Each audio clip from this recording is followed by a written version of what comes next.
How do you pronounce this medical term originally from Greek, so that's why you have this spelling.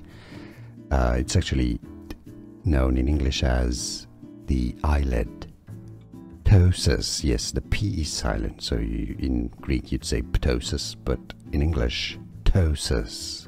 Ptosis.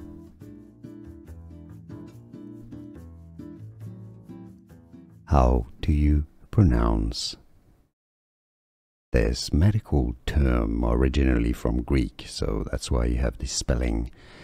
It's actually known in English as the eyelid. Ptosis, yes, the P is silent, so in Greek you'd say ptosis, but in English, ptosis.